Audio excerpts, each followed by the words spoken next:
Amém. Quem está feliz com Jesus pode dar um glória a Deus. Aleluia. Amém. Irmãos, meu nome é Mateus, sou aqui um jovem da nossa igreja e eu queria trazer para vocês agora uma reflexão rápida. Logo mais a gente vai cantar mais umas canções e o F-Hop vai vir ministrar com a gente, amém?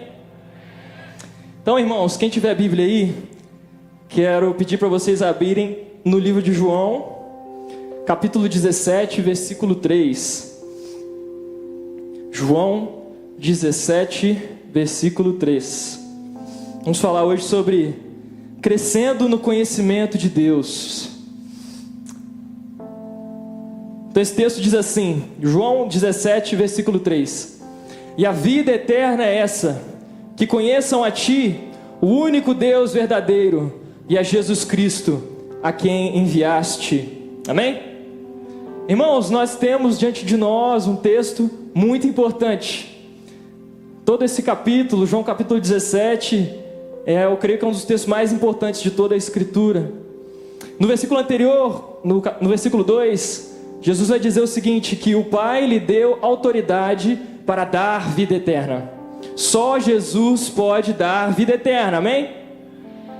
E nesse versículo ele vai nos explicar o que de fato é a vida eterna. Irmãos, o que será que define a vida verdadeira? Qual é o maior propósito das nossas vidas? Porque Deus, no princípio de todas as coisas, criou o homem. O que nós somos criados para fazer hoje e por toda a eternidade? O que é a vida eterna? Irmãos, nós somos criados para conhecer a Deus. E não meramente um conhecimento teórico de apenas informações sobre Deus. Claro que envolve isso, mas vai muito além. É um conhecimento experimental, de um relacionamento íntimo e profundo com o Senhor.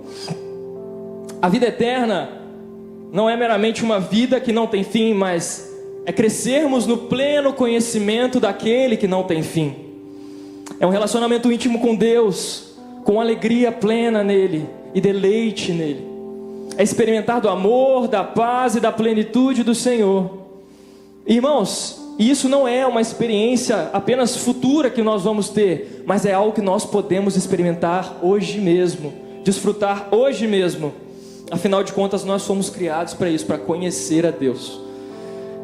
Então, desde o princípio, Deus nos criou para termos um relacionamento profundo de comunhão com Ele. No entanto, a gente sabe dessa história, o que aconteceu? No jardim, a queda. O homem peca e é expulso do jardim, é separado da presença de Deus. O pecado então entra na humanidade, distancia o homem, o ser humano de Deus.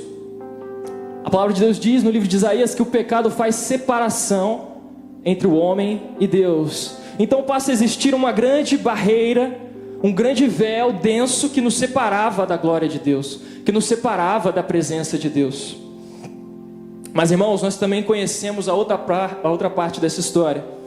Deus, em sua infinita sabedoria, desde a fundação dos séculos, tinha um plano perfeito para nos trazer de volta para si. Quando Cristo morre na cruz por nossos pecados, derramando o seu próprio sangue, Ele nos lava e nos liberta da escravidão do pecado. Logo, Ele nos liberta daquilo que nos distanciava de Deus. Agora nós somos filhos amados de Deus.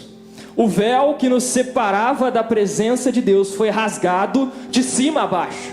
Existe agora um novo e vivo caminho até o Santo dos Santos, até a presença de Deus, até a glória de Deus. Irmãos, o caminho está aberto para nós. O homem pode ver a Deus. Em Cristo, nós podemos conhecer a Deus plenamente.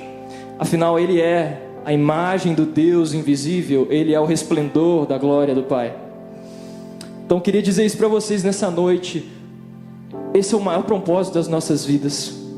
Conhecer a Deus, ter intimidade com Ele e amá-lo cada vez mais, glorificá-lo através das nossas vidas, a partir desse relacionamento de comunhão e intimidade com Deus. Essa deve ser a nossa prioridade. O primeiro lugar deve pertencer ao Senhor. Esse é o convite que eu vou fazer para a gente essa noite. Nós façamos de Cristo, de conhecer a Cristo, o nosso maior tesouro. A verdade, irmãos, é que nós não temos nem ideia, a gente não sabe do tanto que está disponível para nós.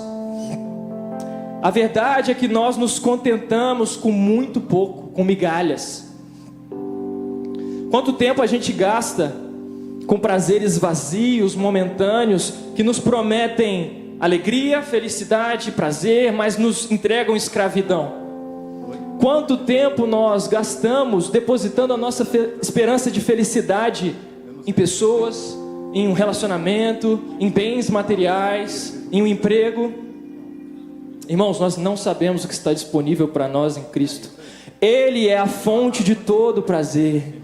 A palavra de Deus diz em Salmos, capítulo 16, versículo 11, que na presença do Senhor existe plenitude de alegria e prazeres para sempre. Irmãos, eu creio que nós temos que nos questionar do porquê de fato nós temos buscado a Deus.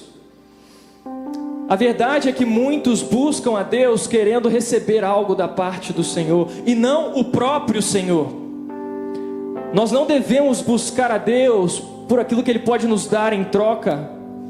Eu não busco a Deus pensando unicamente em receber uma promoção no emprego, uma bênção material, uma bênção financeira.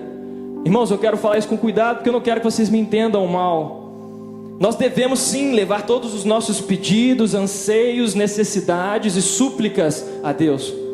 Em Filipenses 4, Paulo vai dizer: não andem ansiosos por coisa alguma, mas em tudo, pela oração e súplicas e com ação de graças, apresentem seus pedidos a Deus. É o que nós devemos fazer. Mas o que eu quero dizer, irmãos, é que essas coisas não podem ser o principal motivo de estarmos buscando a Deus, de estarmos indo até Deus. Nossa primeira motivação deve ser conhecê-lo mais, ter mais intimidade com Ele, conhecer a sua presença e a sua glória. Afinal de contas, nossa maior recompensa não está em carros, em bens materiais, em um emprego, em uma pessoa. Porque se todas essas coisas me faltarem, mas eu tiver a presença de Jesus na minha vida, eu já tenho tudo que eu preciso. Amém? A palavra de Deus vai dizer em Jeremias capítulo 9, versículos 23 e 24. E assim diz o Senhor: não se glorie o sábio na sua sabedoria, nem o forte na sua força, não se glorie o rico nas suas riquezas, mas aquele que se gloriar, glorie-se nisso, em me entender e me conhecer, porque eu sou o Senhor.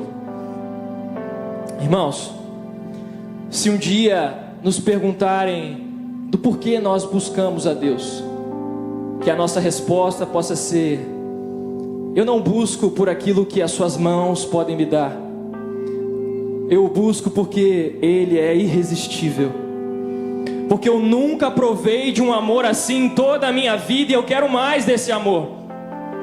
Porque de tudo que eu já vivi, tudo que eu já provei, um dia na presença do Senhor vale mais que 1000 dias em qualquer outro lugar. Eu busco porque em Cristo estão escondidos todos os tesouros e todas as riquezas. Eu busco porque nele habita toda a plenitude. Eu busco porque Ele é manso e humilde de coração. Ele é perfeito e santo em todos os seus caminhos. Eu busco porque as suas palavras são mais doces do que o mel.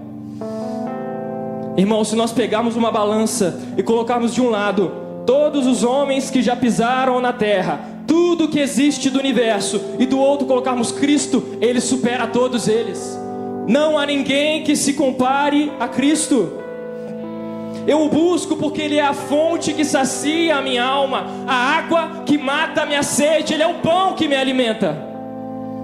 Por isso, meus irmãos, essa é a minha oração, para que Deus coloque isso nos nossos corações. Não há nada que tenha valor maior do que o valor de conhecer a Deus e conhecer a sua presença.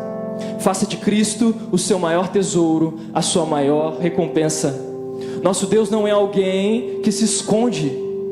Ele ama se revelar aos seus filhos. Eu creio que se existe algo que queima no coração do Senhor, é o anseio pela comunhão conosco. Ele nos deseja tanto que entregou tudo que tinha, entregou o seu próprio Filho para ser morto, para que fôssemos reconciliados com Ele, para nos trazer para para perto da sua presença gloriosa. O Cristo, o Verbo de Deus, o próprio Deus, se fez carne e se assentou à mesa conosco. Jesus é o maior banquete para as nossas almas. Ouça bem, irmãos, o maior presente, a maior bênção, a maior vitória, a maior recompensa que Deus pode nos dar é mais dele mesmo. A maior recompensa que nós podemos ter é mais de Deus. Então, que nós possamos aceitar esse convite tão doce do nosso Salvador, de nos assentarmos à mesa com Ele. Que conhecer e prosseguir em conhecer a Deus seja a maior motivação e o maior desejo das nossas vidas. A boa notícia é que essa busca nunca termina. Afinal, a vida eterna é conhecer a Deus.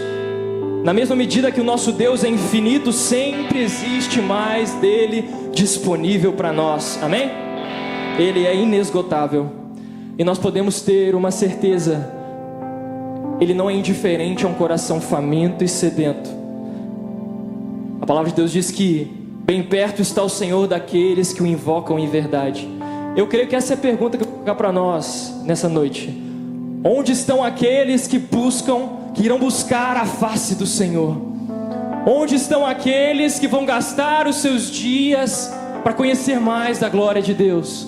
Que vão se debruçar na palavra até encontrá-lo, que vão se debruçar numa vida de oração até encontrá-lo.